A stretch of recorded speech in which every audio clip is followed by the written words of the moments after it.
मैं तुझे प्रथम गिनती में गिनाता हूं, देवताओं का आधिपत्य तुझे प्रदान करता हूं, सारे देवों में तू प्रथम गिनती में गिना जाएगा, प्रथम पूज्य माना जाएगा।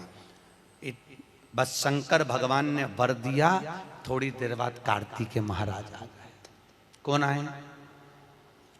जम के बोलो जरा। कार्तिकेय। और कार्तिकेय जी आए और आकर बोले, पिताजी दंडवत करा, प्रणाम करा, साष्टांग करा, मैं परिक्रमा कर कर आ गया। मैंने परिक्रमा करा। अब इधर तो देवता सब सारे देवता मिलकर अक्षत छोड़ रहे गणेश जी के ऊपर, स्वस्ति वाचन हो रहा, लोग प्रणाम कर रहे, नमन कर रहे, लोग आवाज लगा रहे, श्री गणेश जी महाराज की। अब सारी दुनिया में आवाज लग रही गणेश जी। तो कार्तिकेय ने पूछा, माँ ये गणेश जी का जयघोष क्यों हो रहा है? गणेश जी के जयकारे क्यों हो रहे हैं? गणेश जी के लिए इतना जयघोष? तो माता पार्वती ने भगवान शंकर के शब्दों को कार्तिकेय को सुनाया। कार्तिकेय रो पड़े, माँ मैं परिक्रमा कर कर आया, गणेश जी ने केवल आपकी परिक्रमा लगा ली, आपने उसको प्रथम गिनती में मान लिया। माँ उसने बुद्धि का परिचय दिया और मैंने कर्म का परिचय दिया। बुद्धि का परिचय, कर्म का परिचय।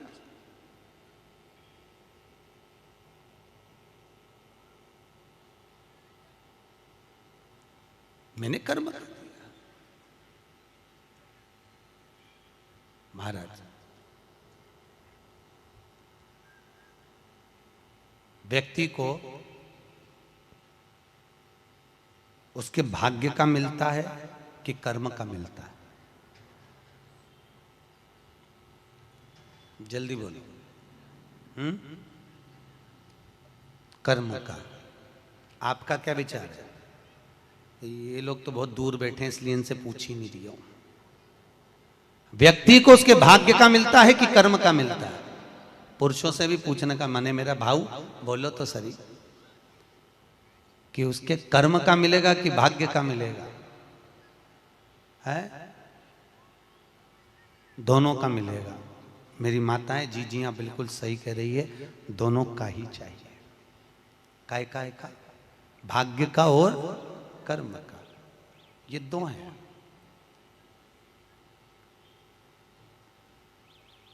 बैंक में एक लॉकर होता है, उस लॉकर में लोग अपनी रकम रखते हैं।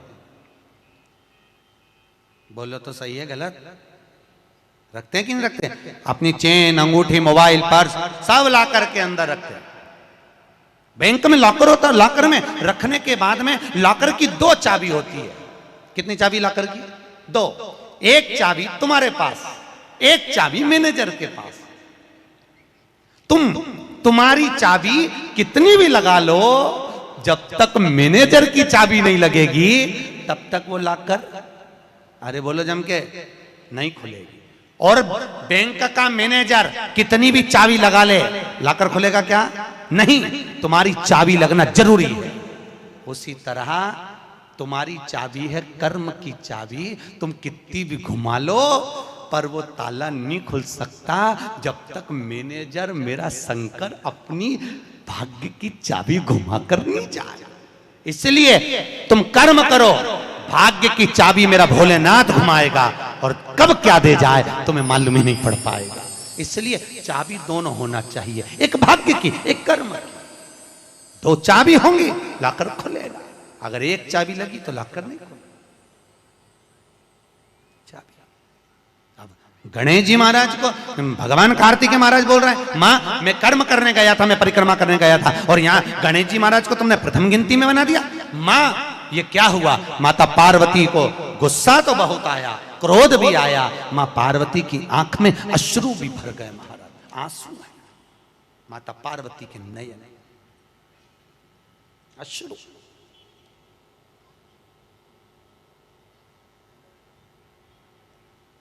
मां खड़ी हो गई।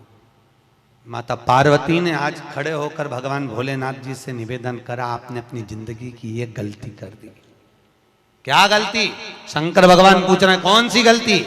तुमने गणेश जी को प्रथम गिनती में बना दिया, कार्तिकेय भी तो गया था। अगर कुछ थोड़ा सा आशीर्वाद रखना था तो कार्तिकेय के लिए रखना था, पर तुमने केवल गणेश को प्रथम गिनती में बनाया है, ये तुम्हारी गलती है।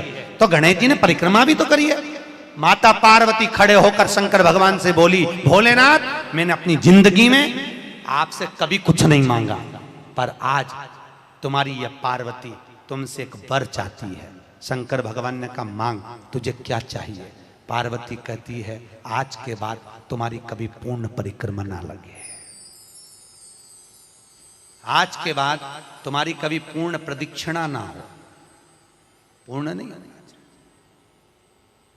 कौन ने मांगा? जम के बोलो, पार्वती। शंकर की पूर्ण प्रदक्षिणा माता पार्वती ने कह दिया, भोलेनाथ आज के बाद ना हो, क्योंकि तुम भोले हो, तुम्हारे आसपास कोई घूम लेता है, तुम उसको कुछ भी निकाल कर दे देते हो।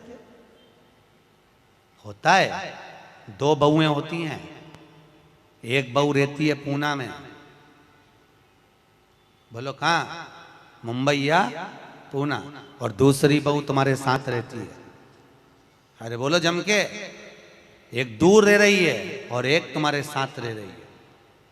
पर सास को जो साथ रह रही है ना, रोज पूछ रही है ना, वो अच्छी नहीं लगती। वो जो दूर रहती है ना, उसका गुणगान 24 घंटे करती है। ये डोकरियों की आदत भी बुरी, बढ़िया, बड़ी बुरी आदत। जो पास रह रही वो अच्छी नहीं लग रही, जो दूर रह रही ना, वो दिवाली पे आती है, बस दिवाली पे 30 त्योहार पर आती है, और दिवाली पे आते और आके पल्लू वल्लू लेके मम्मी जी मम्मी जी मम्मी जी करके आई आई करके बस 2-4 बार इधर उधर घूमेगी, और सास इतनी खुश हो जाएगी, तुरंत अंगूठी निकाल के चुपचाप रख ले।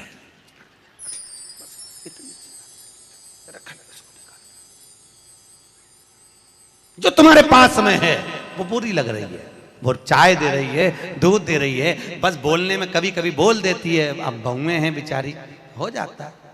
एक सास बहू से कहती है, मैं सुबह 5 बजे उठती हूं, तू 4 बजे उठाकर।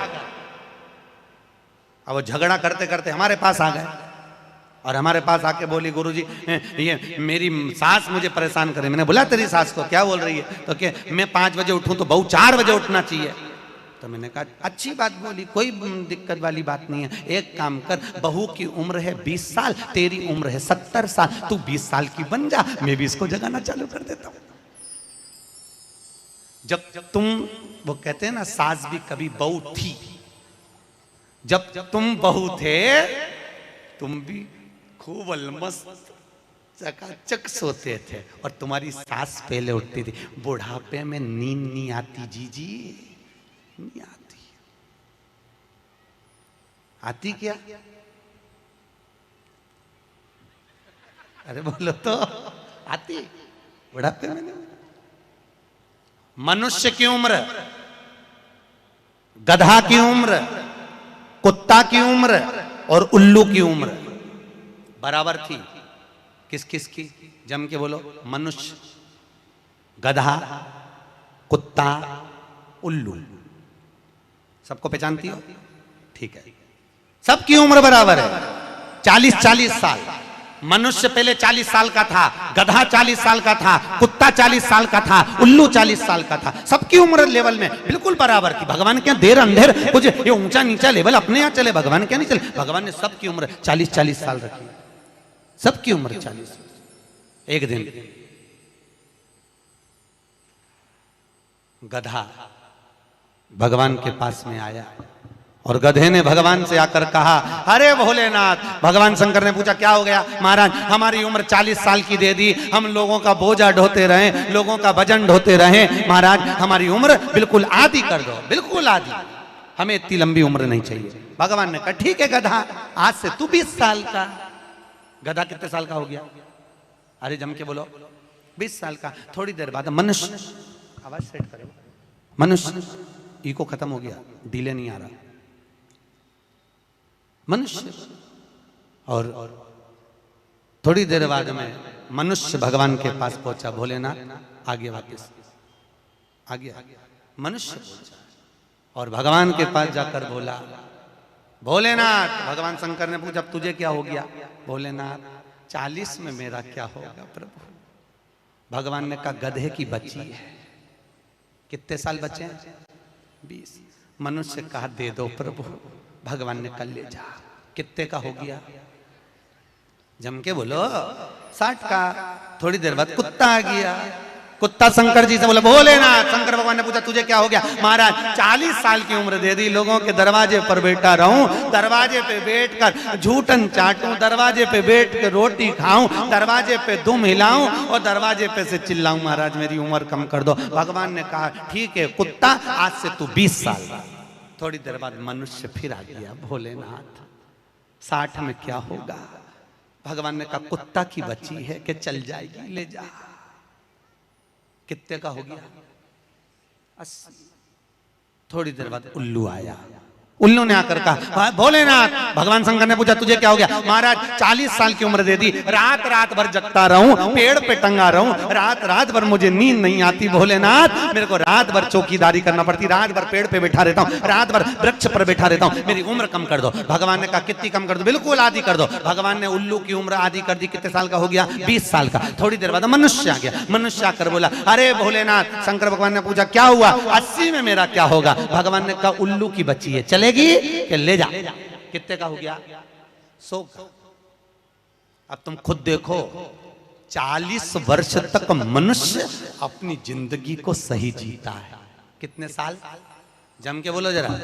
40 साल तक मनुष्य अपने जीवन को सही जीता है। खूब खाता, आराम से पचता, खूब डेंटिंग पेंटिंग सब चकाचक, कपड़े मपड़े सब जोरदार, रकम मकम सब पहने, खूब अच्छा लगे। क्योंकि 40 वर्ष की जिंदगी तुम्हारी है तो 40 साल तक मनुष्य अपने जीवन को सही जीता है। 40 के बाद किसकी लगी थी? जम के बोलो। गधे की। तो 40 से 60 तक मनुष्य गधे जैसा बोझा ढोता है। बच्चों को बड़ा करना है, शादी करना है, मायरा भरना है, परिवार को पालना है, तो बोझा ढो रहा है। जैसे गधा बोझा नहीं ढोता, ऐसे 60 तक बोझा ढोया। 60 के बाद उम्र किसकी लगी? कुत्ता की। जब 80 की उम्र में आता है तो कुत्ते को दरवाजे पे रखा जाता है। जब तुम्हारी 80 की उम्र होगी तो घर के लोग कुर्सी डाल के, खटिया पलंग दरवाजे के पास हॉल में बिठा देंगे, वहीं बैठे, और रोटी भी दरवाजे के पास, चाय भी दरवाजे के पास, क्योंकि कुत्ते को अंदर परमिशन नहीं है। और कोई भी मिलने आया तो वहीं से चिल्लाया, बहु, वहीं से आवाज लगा रहा, क्योंकि कुत्ते की उम्र लगी है। वहीं से अब कुत्ते के बाद में 80 के बाद 80 से 100 उल्लू की। डॉक्टर साहब के यहाँ गई, डॉक्टर साहब मुझे रात में नींद नहीं आती, डॉक्टर साहब ने टेबलेट दे दी, नींद की गोली दे दी, डॉक्टर साहब ने इंजेक्शन लगा दिया। कितने भी अच्छे अच्छे डॉक्टर को दिखा लेना, पर 80 से 100 साल की जब उम्र होगी, डॉक्टर को क्या मालूम कि किसकी लग गई। शिव महापुराण कहती है 80 से 100 में कितनी भी दवाई खाओ, कितने भी इंजेक्शन लगवाओ, पर रात्रि को नींद नहीं आएगी। गोली खा भी लोगे तो रात के 1:30-2 बजे तक चकाचक सोएगी, 2 बजे के बाद उल्लू जैसी बैठी रहेगी। 2 बजे के बाद कितना भी खाओ, कितनी भी दवाई खाओ, कितने भी अच्छे डॉक्टर को दिखाओ, पर 80 से 100 में जाग रही। आधी रात को जागे, बहू के मम्मी सो नहीं रही, आई सोई नहीं, आई के मारे नींद ही नहीं आई। अब इसके कौन समझाए, उल्लू की लगी, कौन समझाए इसके। 80 से 100। अपन तो सब कथा छोड़ो, अपन अपनी कथा पे आओ, चलो।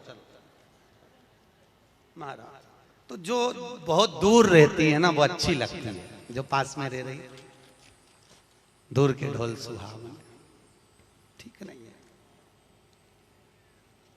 श्रेष्ठ नहीं।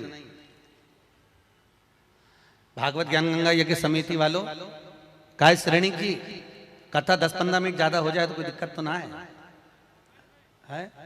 हाँ, क्या विचार है तुम्हारा?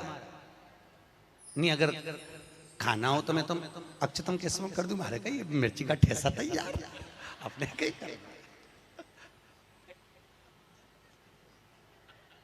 आमठी न चावल। आज तो खूब चक निपटा। अगला प्रश्न है, तो ये प्रदक्षिणा का प्रश्न है। अगला प्रश्न, शिवलिंग की पूजा करने के लिए शिवलिंग को घर में कहां रखें? जहां तुम्हारी मर्जी हो। अब ये तो भगवान शंकर को पूजा घर में रखो ना, जहां पूजन होती है, जहां देवता बैठे हुए वहां रखो।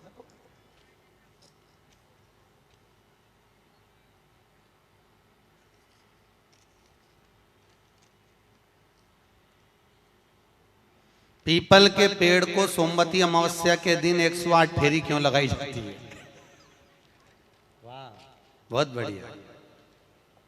हमने तो नहीं की लगाओ, अब तुम्हारा मन है 108 लगाने का। याद रखना, पीपल के वृक्ष की परिक्रमा करने से वैभव बढ़ता है, आंवले के वृक्ष की परिक्रमा करने से लक्ष्मी बढ़ती है। याद रखिए, तुलसी की परिक्रमा करने से सौभाग्य बढ़ता है।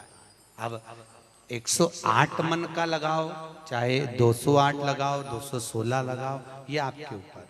यहाँ आपका भाव होना चाहिए कि हम भगवान को कैसे रिझाएं, कैसे रिझाएं, ये आपका भाव है। उसका फल क्या है? तो उसका फल वैभव प्राप्ति का है, धन प्राप्ति का, यश प्राप्ति का। आप जितनी लगा,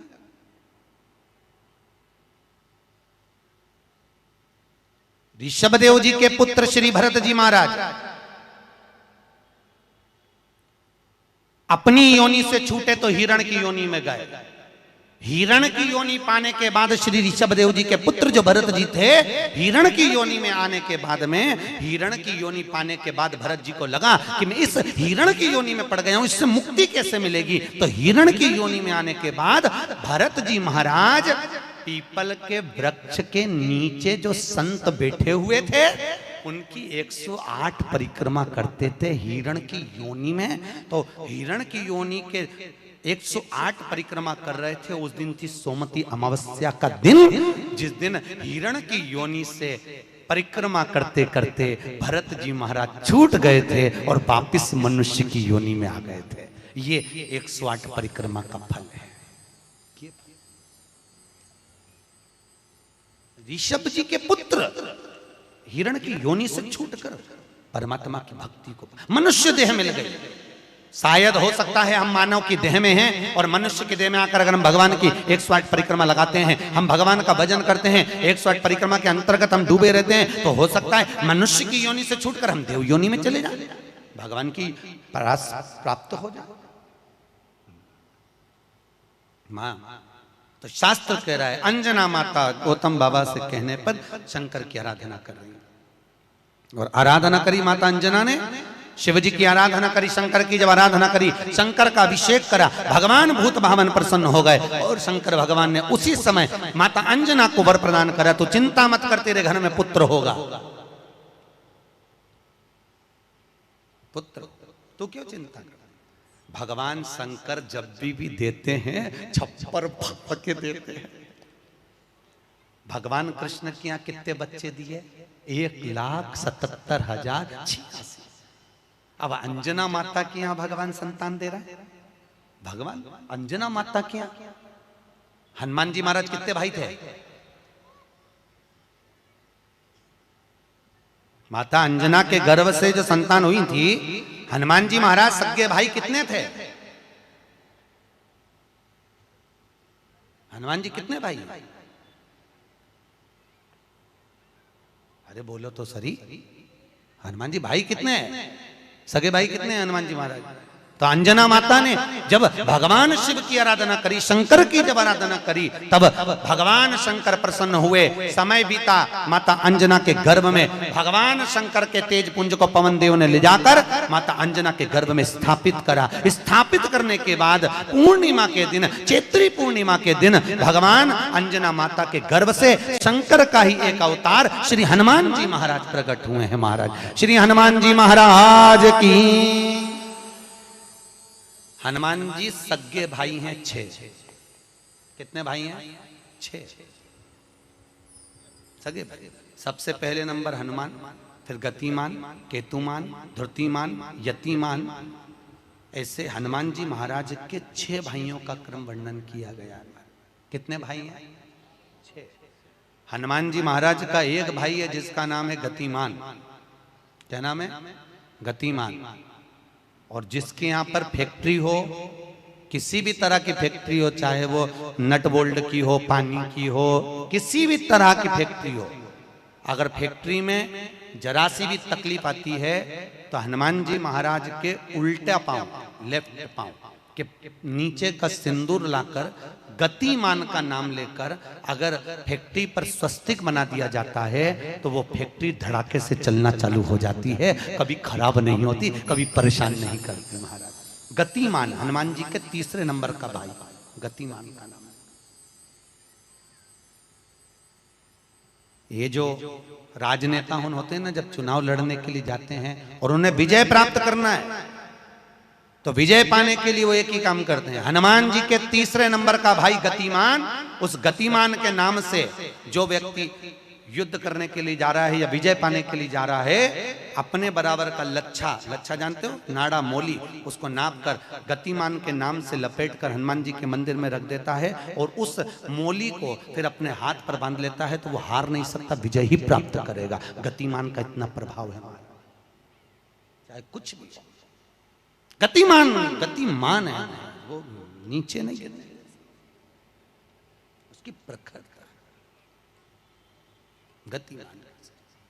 श्री हनुमान जी महाराज का प्रागट्य हुआ, अंजना माता के गर्भ से श्री हनुमान जी महाराज प्रकट हुए। पवन तनय संकट हरन मंगल मूर्त रूप, राम लखन सीता सहित हृदय बसउ सुर भूप। श्री हनुमान जी महाराज प्रकट हुए। देवताओं ने पुष्पों की वृष्टि करी, गंधर्व गान करे, अप्सरा नृत्य करी, चारों तरफ सुख समाहित हुआ। श्री हनुमान जी महाराज की।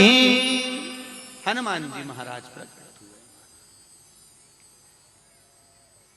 प्रबल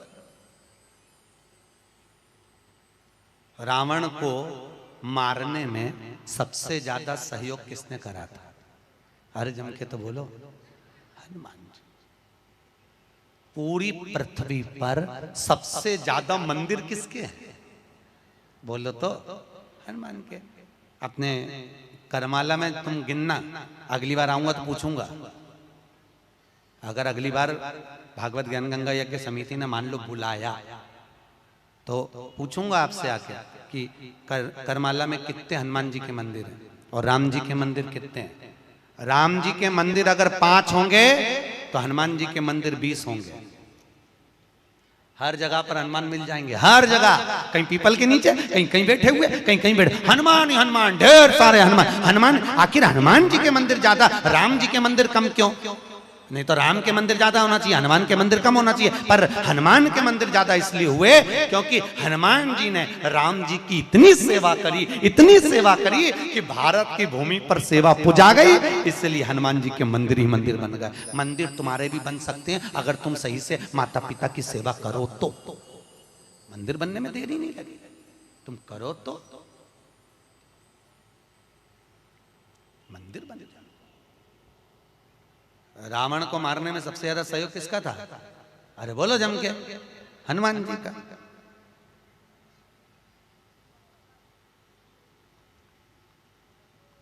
राम जी ने रावण की नाभि में बाण मारा था कि नहीं मारा था? अरे बोलो जम के, क्या था नाभि में? अमृत। तो जब रावण की नाभि में राम जी महाराज बाण मार रहे हैं तो रावण क्यों नहीं मर रहा? मर जा रावण, क्योंकि नाभि में अमृत है, वो तो सूख चुका है, मरे ना, फिर मरता क्यों नहीं है रावण? क्यों नहीं मरा रावण? राम जी से 10 मुख हो गए फिर भी नहीं मर पाया, फिर तैयार।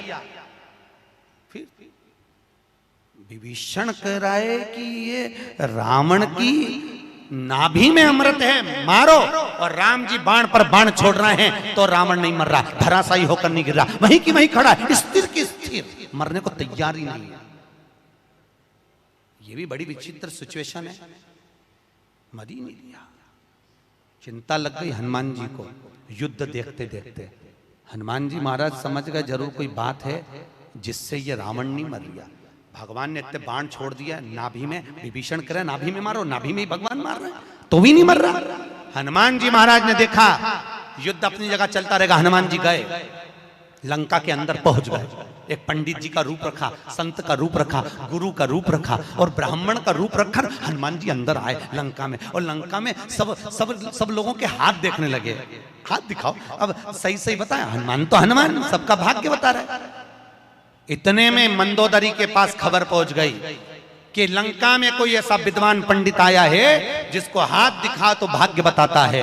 मंदोदरी निकल कर बाहर आ गई। मंदोदरी ने आकर कहा, ब्राह्मण देवता मेरा हाथ देखकर बताओ कि मेरा भाग्य क्या कहता है। इतने में हनुमान जी ब्राह्मण के रूप में थे।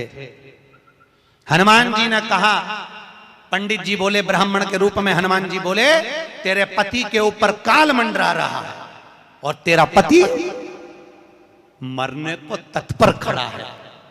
पर सुन ए स्त्री, तेरा पति इतनी जल्दी नहीं मर सकता, क्योंकि तेरे पति के पास जरूर कोई राज की बात है।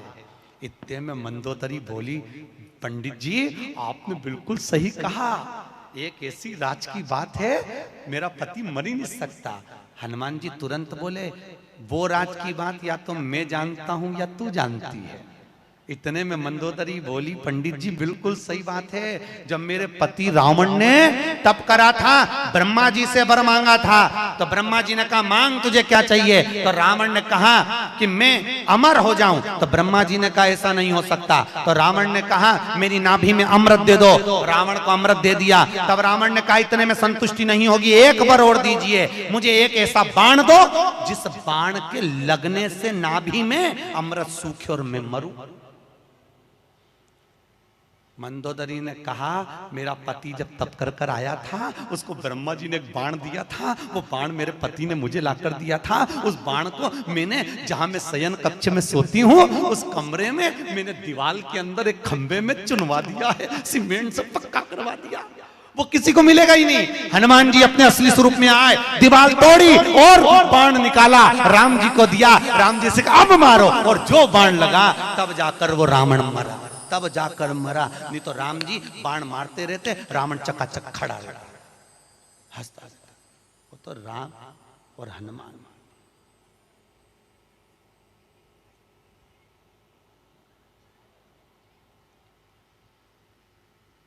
रावण न मरेगा मेरे राम के बिना,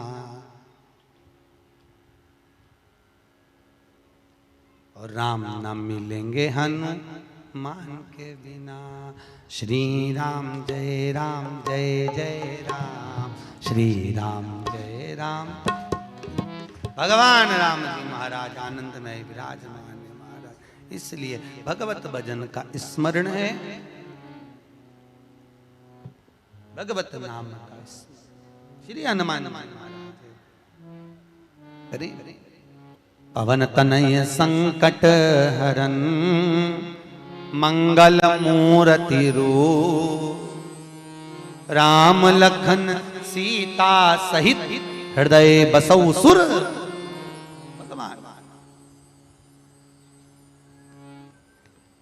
श्री हनुमान जी महाराज सहज नहीं, हनुमान जी महाराज आनंद में स्थापित हुए, विराजमान हुए। कुछ समय बीतता है महाराज, और उस समय की अनुकूलता में भगवान तुमरुका जी चंचुला देवी को भगवान शंकर के नंदन वन भ्रमण की चर्चा करते हैं। भगवान शंकर माता पार्वती के साथ में काशी घूमने के लिए गए। माता पार्वती अकेली बैठी हुई थी, शंकर भगवान को जाना पड़ा कोई काम से। पार्वती जी बोली मैं अकेली क्या करूंगी भोलेनाथ। शंकर भगवान ने कहा पार्वती तेरे एकांत को मिटाने के लिए तू इस वृक्ष से, सामने अशोक का वृक्ष था, इस वृक्ष से जो मांगेगी वो तुझे मिल जाएगा। पार्वती जी ने अपने शोक को दूर करने के लिए, एकांत को दूर करने के लिए अशोक के वृक्ष से एक अशोक सुंदरी को प्रकट करा। शंकर भगवान की 6 नंबर की लड़की है अशोक सुंदरी। थोड़ा आवाज बढ़ाओ, रिटर्न किया। अशोक सुंदरी भगवान शंकर के 6 नंबर की लड़की अशोक सुंदरी। अशोक सुंदरी प्रकट, भगवान शिव ने आनंद स्थापित कराया।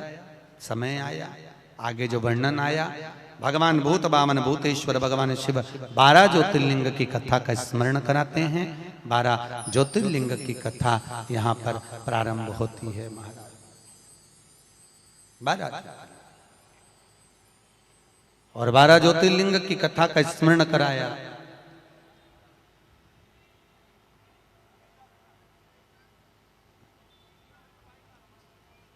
मुख्य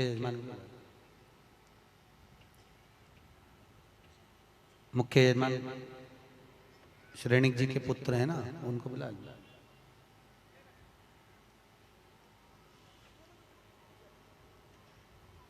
दस मिनट श्रेणिक जी जो मुख्य यजमान है रोज पूजन में बैठे हैं, आपके पुत्र और बहू, उनको 5 मिनट 10 मिनट के लिए बुला दो।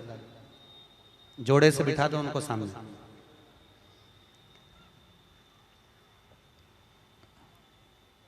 जोड़े से बिठा दो, कहीं पे भी यहीं सामने बिठा दो। भगवान 12 ज्योतिर्लिंग की कथा का स्मरण कराते हैं महाराज। श्री तुमरुका जी चंचुला देवी से कहते हैं, चंचुला ये 12 ज्योतिर्लिंग की कथा है जो अखंड सौभाग्य को देने वाली है, लक्ष्मी की वृद्धि करने वाली है, सुख समृद्धि देने वाली है, कार्य में उन्नति देने वाली है, उत्तम फल की प्राप्ति कराने वाली है, वंश की वृद्धि कराने वाली है और हर कार्य में सफलता प्रदान करने वाली 12 ज्योतिर्लिंग की कथा है महाराज। चंचुला देवी कहती है महाराज वो 12 ज्योतिर्लिंग की कथा हमें श्रवण कराएं। भगवान शंकर ने अपनी जटा में से बेलपत्र को निकालकर अपने हाथ में रखा है और हाथ में बेलपत्र लेकर भगवान शंकर 12 ज्योतिर्लिंग की कथा का रस स्वादन ग्रहण करते हैं। प्रथम एक बार चंद्रदेव को अपनी काया का अभिमान हुआ। काया के अभिमान से चंद्रदेव बड़े प्रखर हुए और अपनी केवल एक धर्मपत्नी रोहिणी पर ध्यान देते थे, बाकी की पत्नियों पर ध्यान नहीं दिया। सारी धर्मपत्नियों ने जाकर दक्ष प्रजापति से विनती करी। दक्ष ने चंद्रदेव को समझाया, चंद्रदेव तुम मान जाओ, अपनी काया का अहंकार ना करो। चंद्र मानने को तैयार नहीं, रोहिणी पर आसक्ति ज्यादा थी। एक दिन दक्ष प्रजापति ने श्राप दे दिया, अरे चंद्र मैंने अपनी इतनी बेटियां तुझे ब्याही और उसके बाद भी तू केवल एक कन्या पर ध्यान देता है, अपनी धर्मपत्नियों पर ध्यान नहीं दिया। मैं तुझे श्राप देता हूं, तेरा शरीर टपक टपक कर गिरे, तुझे क्षय रोग हो जाए। क्षय शरीर टपक टपक कर नीचे गिरने लगा महाराज। चंद्रदेव इधर उधर भटकते हुए देवऋषि नारद के पास पहुंचे। नारद जी महाराज अपनी मस्ती में भगवत भजन में लगे हुए थे महाराज। नारायण श्रीमन नारायण, नारायण श्रीमन नारायण, नारायण श्रीमन नारायण। गाइए, सब गाइए। नारायण श्रीमन नारायण, ओ नारायण श्रीमन नारायण, नारायण श्रीमन नारायण, नारायण श्रीमन नारायण, ओहो नारायण श्रीमन नारायण, नारायण श्रीमन नारायण, नारायण श्रीमन नारायण, नारायण श्रीमन नारायण, ओहो नारायण श्रीमन नारायण, नारायण श्रीमन नारायण, नारायण श्रीमन नारायण,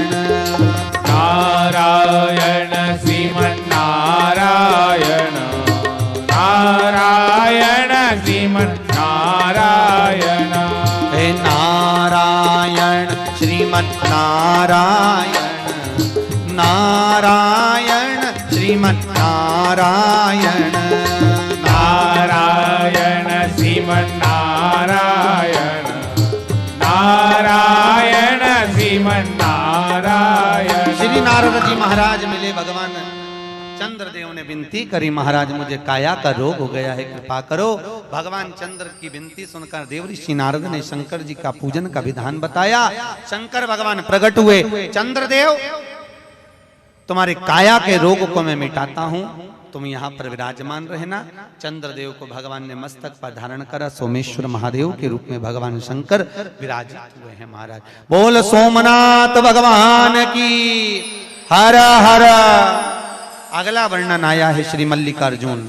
कार्तिकेय अपने माता पिता से रुष्ट होकर श्री शैलम पर जाकर बैठ गए, जहां बैठकर उन्होंने तप किया। शंकर पार्वती उनको मनाने के लिए पहुंचे। आज भी अगर मल्लिकार्जुन में आप पर जाकर दर्शन करेंगे तो मल्लिकार्जुन में 2 ध्वजा लगती है, एक सफेद एक लाल। कितनी ध्वजा लगती है? 2, सफेद और लाल। मल्लिकार्जुन का एक नियम है, वो 2 ध्वजा पूरे महीने में कभी नहीं हिलती है तो केवल एक अमावस्या के दिन, एक पूर्णिमा के दिन। अमावस्या के दिन सफेद ध्वजा हिलती है और पूर्णिमा के दिन लाल ध्वजा हिलती है।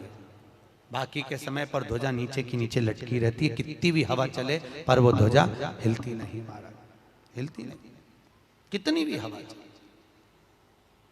आज भी शंकर और पार्वती कार्तिकेय से मिलने के लिए श्री शैलम पर आते हैं। श्री शैलम आज भी भगवान आज भी। अब कार्तिकेय जी वहां विराजमान हुए, भगवान शंकर उनसे मिलने के लिए वहां पधारे।